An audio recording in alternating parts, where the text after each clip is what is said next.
नमस्कार दोस्तों, स्वागत है आपका आर के क्लासेस में। दोस्तों, आज की क्लास में हम लोग ज्योग्राफी में, चूंकि हम लोग भारत की नदियां पढ़ रहे थे जिसमें कि हम लोगों ने गंगा नदी को अच्छे से कवर किया था, तो आज हम लोग जो है ब्रह्मपुत्र रिवर को देखेंगे, इसके रूट को समझेंगे।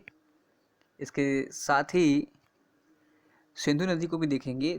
जो मुख्य तीन हिमालयी नदियां हैं उन्हें आज ख़त्म करेंगे।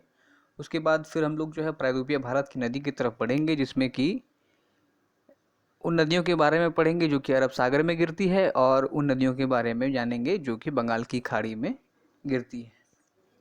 देखिए, इसमें सबसे ज़्यादा ज़रूरी है फिगर। अगर आप फिगर को समझ लेते हैं तो फिर आपको जो है रटने की आवश्यकता नहीं होगी। अगर आपने गंगा नदी के फिगर को अच्छे से देखा होगा तो एक एक चीज़ आपको पता होगा कि कौन सी नदी कहाँ पर किस जगह से मिलती है, किसकी क्या ट्रिब्यूटरीज है, क्या सहायक नदी है। और निश्चित ही ये आपके लिए काफ़ी लाभदायक सिद्ध होगा। इसे अच्छे से तैयार करें, उसके बाद टेस्ट लगा के देखें। चलिए दोस्तों, शुरू करते हैं। तो देखते हैं पहले एक बार क्या फिगर में क्या कह रहा है। देखिए, ये अपना जो है सिक्किम है, ठीक है। ये सिक्किम है और ये अपना जो है अरुणाचल प्रदेश, फिर नीचे नागालैंड, मणिपुर, मिजोरम, ठीक है, मेघालय, त्रिपुरा। इस तरह से अपना ये नक्शा है भारत का। देखिए, इसको ये जो है आपका ब्रह्मपुत्र का एरिया कवर करता है, ठीक है। इसको देखिए, आप इस प्रकार से देखें। सबसे पहले देखेंगे ब्रह्मपुत्र नदी का उद्गम। तो ये होता है हमारा मानसरोवर झील, जो कि तिब्बत में पड़ता है, ठीक है। ब्रह्मपुत्र का उद्गम मानसरोवर तिब्बत से होता है। और देखिए, ये कुल 3 देशों में जल प्रवाह करती है, तिब्बत, भारत और बांग्लादेश। देखिए, इसकी कुल लंबाई अगर बात की जाए तो ये है 2900 किलोमीटर, ठीक है।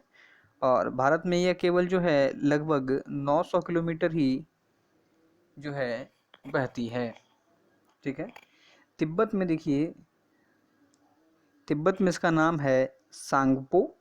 ये सब सवाल पूछा जाता है, ध्यान रखें, छोटे छोटे सवाल पूछे जाते हैं जो कि आपको लगता है कि इम्पोर्टेंट नहीं है, पर वही पूछा जाता है।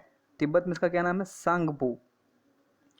अब देखिए, भारत में कहाँ से ये इंटर करती है और एग्जिट कहाँ पे करती है। तो भारत में ब्रह्मपुत्र नदी जो है ये यांगयाप दर्रे, अरुणाचल प्रदेश से भारत में प्रवेश करती है। अभी हम लोग इस सभी स्थान को मैप में भी देखेंगे, ठीक है। तो ध्यान क्या रखना है, भारत में ब्रह्मपुत्र जो है यांगयाप दर्रा, जो कि अरुणाचल प्रदेश में है, यहाँ से तिब्बत नदी ब्रह्मपुत्र नदी इंटर करती है। और अरुणाचल प्रदेश में ब्रह्मपुत्र को दिहांग कहा जाता है, ध्यान रखें, ठीक है। अरुणाचल में ब्रह्मपुत्र को दिहांग नदी कहते हैं। वहीं ये एग्जिट जो है हमारे देश से बाहर निकलती है असम से। असम के पास एक स्थान है ढुबरी, वहाँ से ये वापस चली जाती है। और इसका जो नाम ब्रह्मपुत्र पड़ता है वो असम में ही पड़ता है, ध्यान रखिए, यह सवाल पूछा गया है, ठीक है। और फिर बांग्लादेश में चली जाती है, जहाँ इसे जमुना नाम से जाना जाता है। तो आपको 4 चीज़ ध्यान में रखना है कि ब्रह्मपुत्र का जो है तिब्बत में नाम सांगपो है, यह यांगयाप दर्रे से भारत में प्रवेश करती है, ठीक है, जहाँ पर जो है इसका नाम जो है दिहांग है। फिर ये असम के ढुबरी से बाहर निकल जाती है और इसका नाम ब्रह्मपुत्र जो है असम में ही पड़ता है। फिर बांग्लादेश में चली जाती है, जहाँ इसे जमुना नाम से जाना जाता है, ठीक है। देखिए, विश्व का जो सबसे बड़ा डेल्टा है, जो कि सुंदरवन का डेल्टा है, ये कहाँ पर है? बांग्लादेश में है, ठीक है। और सुंदरवन डेल्टा का कुछ भाग जो है भारतीय क्षेत्र में भी पड़ता है, उसे हम लोगों ने लेसन 1 में देखा था। अब देखिए, सुंदरवन का जो डेल्टा है ये 2 नदियों के द्वारा निर्मित है, पद्मा और जमुना, ठीक है। अब देखते हैं हमारा मैप क्या कहता है। तो देखिए, ये जो है अरुणाचल प्रदेश है, आपको पता है ये वाला एरिया अरुणाचल प्रदेश है। तो देख रहे हैं यांगयाप दर्रे से जो है ये नदी अरुणाचल प्रदेश में प्रवेश हुई, जहाँ इसका नाम जो है दिहांग है, ठीक है। फिर देखिए, ये अरुणाचल प्रदेश में हुई, फिर यहाँ पर असम में इंटर कर गई, ये वाला एरिया असम है। अरुणाचल प्रदेश से आई, असम में इंटर करी, फिर देखिए धुबरी के पास जो है ये नीचे चली गई बांग्लादेश में, फिर देखिए इधर से गंगा नदी जो है और इधर से ब्रह्मपुत्र नदी मिलती है, ठीक है, डेल्टा का निर्माण होता है। तो ये तो हो गया ब्रह्मपुत्र का पूरा एरिया। क्या यांग्याब दर्रे से अरुणाचल प्रदेश में प्रवेश करी, असम होते हुए धुबरी के पास निकल गई बाहर, ठीक है। अब देखिए इसकी कुछ सहायक नदी भी है जो कि पूछा जाता है आपसे, देखिए उसे देखते हैं। देखिए अरुणाचल में ही एक इसकी सहायक नदी है जिसे दिबांग नदी कहते हैं, ठीक है। और ये जो दिबांग है ये तिब्बत से निकलती है, ध्यान रखें, तिब्बत से एक नदी जिसका नाम दिबांग है वो इससे अरुणाचल में मिलती है। फिर एक और नदी है लोहित जो कि तिब्बत से निकलती है और यह भी जो है असम के क्षेत्र में ब्रह्मपुत्र से मिलती है। तो सवाल देखिए कैसा पूछा जाता है, लोहित जो है किसकी सहायक नदी है या दिबांग किसकी सहायक नदी है, ठीक है। देखिए जब आप नीचे अगर देखेंगे तो नागालैंड वाले क्षेत्र में देखिए आप दो डॉटेड ये दिख रहा होगा आपको, यहाँ एक डॉट यहाँ पर, तो ये दोनों पहाड़ी है, ठीक है दोस्तों। देखिए ये पहला जो डॉट आपको दिख रहा है इसका नाम है लियासांग पहाड़ी, ठीक है। और दूसरा जो आप डॉट देख रहे हैं ये वाला नीचे वाला इसका नाम है जापोवा पहाड़ी, ठीक है। अब देखिए जापोवा पहाड़ी से एक नदी आप नीचे देख रहे हैं इस तरह से जो बह रही है, ठीक है। जापोवा पहाड़ी से एक नदी निकलती है, ठीक है, जो कि बराक नदी है। ये देखिए कैसे कैसे बह रही है, तो नागालैंड, ठीक है, मणिपुर, मिजोरम, ठीक है, असम होते हुए यहाँ देखिए यहाँ पर मिल रही है, बराक नदी है। अब आपसे पूछे बराक नदी कहाँ से निकलती है, तो ध्यान रखिएगा आपको जापोवा पहाड़ी से। और लियासांग नदी से एक नदी निकलती है जो इससे मिलती है। फिर देखिए तिब्बत के क्षेत्र में, ठीक है, सुबनश्री एक नदी जो है तिब्बत के क्षेत्र में निकलती है जो कि अरुणाचल प्रदेश को पार होते हुए ब्रह्मपुत्र में मिलती है। और याद रखिएगा ये सबसे बड़ा ब्रह्मपुत्र का सहायक नदी है। फिर देखिए मानस नदी, यह भी जो है ब्रह्मपुत्र की सहायक नदी है।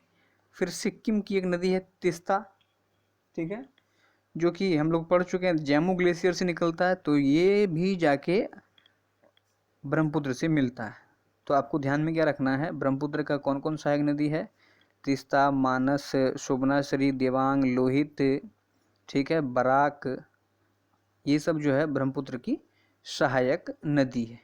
इस फिगर को आप बनाएं और देखने का प्रयास करें, याद नहीं करना है। देखिए सिक्किम से तिस्ता निकली, मानस मिला इससे आके, सुबनश्री जो है ये मिला, सदिया, दिबांग नदी एक मिली, लोहित एक मिली, फिर देखिए जापुआ पहाड़ी से एक बराक नदी इससे आके मिल रही है।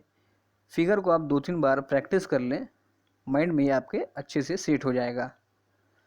चलिए देखते हैं आगे क्या करा। देखिए भूपेन हजारिका ब्रिज जो है ये लोहित नदी पर है, ध्यान रखें, भूपेन हजारिका ब्रिज किस नदी पर है, लोहित नदी पर है, जो कि सदिया और ढोला के बीच बना है। इसकी लंबाई 9.1 किलोमीटर है। सवाल अगर आपसे पूछ दे कि भूपेन हजारिका ब्रिज किस नदी पर है, तो ध्यान रखें लोहित। और आपने देखा तो लोहित नदी जो है यहाँ पर अरुणाचल प्रदेश में ही जो है ब्रह्मपुत्र से यहाँ पर मिल रही थी। देखिए लोहित नदी को ब्लडी रिवर या खूनी नदी भी कहते हैं। कई दफ़ा पूछा जा चुका है कि पूर्वोत्तर भारत की किस नदी को ब्लडी रिवर या खूनी नदी कहते हैं, तो ये नदी है लोहित। ऐसा इसलिए कहते हैं क्योंकि इसमें जो है लाल अवसाद पाए जाते हैं, ठीक है। लाल अवसाद की अधिकता पाए जाने के कारण लोहित को ब्लडी रिवर भी कहा जाता है। चलिए आगे बढ़ते हैं। एक और इम्पोर्टेंट ब्रिज है जो कि आपने बहुत नाम सुना होगा, बोगीबिल सेतु, बोगीबिल ब्रिज, जो कि 4.9 किलोमीटर लंबा है। ये असम में ब्रह्मपुत्र नदी पर स्थित है, ठीक है। बोगीबिल सेतु किस नदी पर है, तो ब्रह्मपुत्र में। किस राज्य में है, असम में। किसको जोड़ता है, तो देखिए डिब्रूगढ़ से धेमाजी को जोड़ता है, ठीक है। और हम लोगों ने देखा सुबनश्री जो है ये ब्रह्मपुत्र की सबसे बड़ी सहायक नदी है। अब सुबनश्री देखिए ये अपना सिक्किम था, इस तरह से है, ये अरुणाचल प्रदेश है। सुबनश्री यहाँ तिब्बत से निकल रही थी, ठीक है, अरुणाचल प्रदेश होते हुए इसमें असम में मिल रही थी। तो फिगर आप याद कर लें, फिर कुछ रटने की ज़रूरत नहीं पड़ेगी। देखिए माजुली द्वीप, तो माजुली के बारे में आप याद रखें कि विश्व का सबसे बड़ा नदी द्वीप कौन सा है, माजुली है। और इसे कौन सी नदी बनाती है, तो मुख्य रूप से ब्रह्मपुत्र नदी द्वारा निर्मित होती है। और माजुली द्वीप कहाँ पर है? तो असम में। ध्यान रखें, माजुली द्वीप कहाँ पर है? असम में। देखिए 2016 में इसे जिला घोषित किया गया, जलीय जिला घोषित किया गया है, ठीक है। और जलीय जिला घोषित होने वाला ये पहला ऐसा है, इसलिए इसका नाम जो है गिनीज वर्ल्ड रिकॉर्ड में दिया गया है। अगर आपसे पूछ लिया कि 2016 से पहले ये किस जिले में पड़ता था, तो ध्यान रखना है जोरहाट जिले में, ठीक है, जोरहाट जिले में ये पड़ता था। इसका क्षेत्रफल देखिए 752 किलोमीटर स्क्वायर है और इसकी पॉपुलेशन अगर की बात की जाए तो 1.5 लाख के करीब है। देखिए हम लोगों ने क्या देखा था कि ये देखिए यांग्याप दर्रे से ब्रह्मपुत्र होकर प्रवेश कर रही थी और यहाँ पर जो है लोहित नदी उससे मिल रही थी, तिब्बत से निकलती है लोहित, इसी ब्लडी रिवर कहते हैं।